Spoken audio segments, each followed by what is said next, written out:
नमस्कार, मी लतिका महाराष्ट्र रेसिपीमध्ये मी तुमचं स्वागत करत आहे। आज आपण पाहूया कांद्याची पात। पण त्याआधी चॅनलला सबस्क्राइब करा आणि बेल आयकॉनवर क्लिक करा।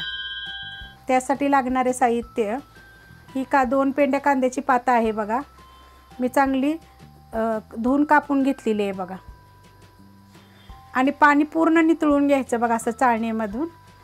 आणि हे 3 वाट्या बघा, 1 वाटी चण्याची डाळ, 1 वाटी मसूरची डाळ आणि 1 वाटी तुरीची डाळ, अशा 3 वाट्या आहेत बघा। ह्या म्हणजे 50 ग्रॅम डाळ असेल, भिजत घातली होती।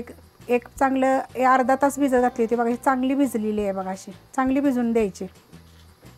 जिरे मोहरी आहे, 1 गड्डी लसूण बारीक कापून घेतलेला आहे, लसूण कांद्याची चटणी आहे, मीठ आहे आणि तेल आहे फोडणीसाठी। कढई गरम करत ठेवलेली आहे बघा।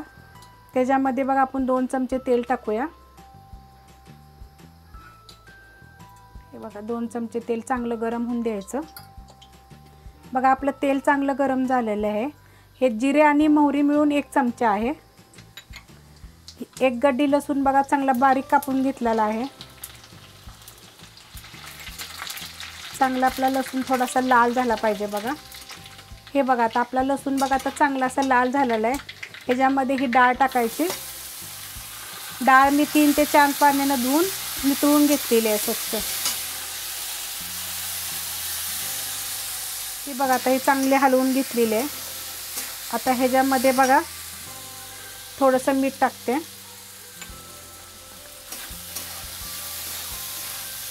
आणि ही जी आपली कांद्याची पात आपण धुवून नितळून घेतलेली आहे बघा चांगली। आता हलवून घ्यायची बघा चांगली।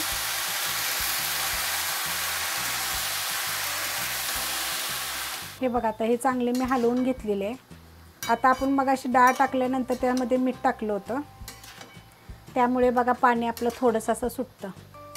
तर आपण आता ही असंच आपण हलवून घ्यायचं थोड्या वेळ। आता ह्याच्यामध्ये बघा ही कांदा लसणाची चटणी टाकायची। जर कांदा लसणाची जर चटणी नसेल, चटणी पावडर जरी नुसती असेल ना, मिरची पावडर तरी चालेल, त्याने काय चवीला फरक पडणार नाही आहे।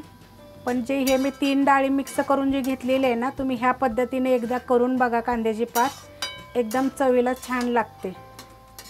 तर आपण ह्याला एक असं 5 ते 10 मिनटं ना असं थोडंसं हलवून घेऊया। आणि हे फास्ट गॅसवरच करायचं, बारीक गॅसवर करायचं नाही। हे बघा आता हे 10 मिनटं लागलेत बघा। थोड्या वेळानं असं हलवायचं। मगाशी आपण डाळीमध्ये थोडंसं मीठ टाकलं होतं। आता थोडंसं असं पाणी आटलं की मग थोडंसं मीठ टाकायचं। चवीप्रमाणे तुम्ही टाका, कमी जास्त। पूर्ण बघा आता पाणी आटलेलं आहे ह्याचं। हे बघा मी मगाशी थोडंसं वरनं मीठ टाकलं होतं, कारण मी पहिलं थोडं टाकलं होतं। तर बघा आपलं पाणी पूर्ण सुकलेलं आहे। तर असं मी एक 5 मिनटं चांगलं हलवून घेतलेलं आहे बघा। जर माझ्या रेसिपी जर तुम्हाला आवडत असेल तर प्लीज लाईक करा, कमेंट करा आणि शेअर बी करा। आणि ही एक वेगळ्या पद्धतीची कांद्याची पात करून पहा।